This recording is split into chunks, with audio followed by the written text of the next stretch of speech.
Surfing the net, exploring the online world. Hello, everyone. Today, we're going to dive into a very common English phrase, surf the net. It's something you might have heard often, but what does it actually mean? Let's find out together and expand your English vocabulary. The phrase, surf the net, is an informal way of describing the act of exploring the internet.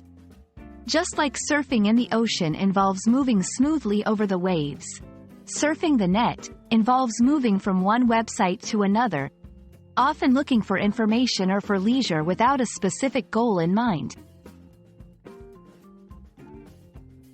Interestingly, surf the net originated in the early days of the internet.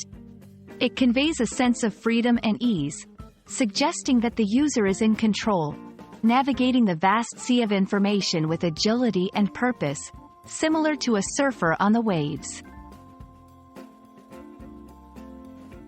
To help you understand how to use the phrase, here are a few examples. I spent the afternoon surfing the net for recipes. Whenever I have free time, I like to surf the net and watch funny videos. Can you find some good travel deals? Sure, I'll surf the net and see what I can find.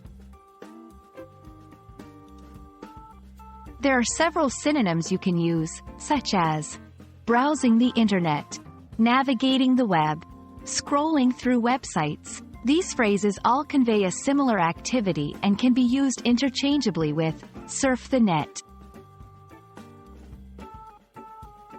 And there you have it. Surf the net is a fun and relaxed way to describe looking through different websites on the internet.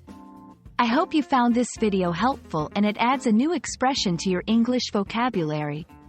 Keep practicing, and you'll be surfing the linguistic waves of English in no time. See you in the next video.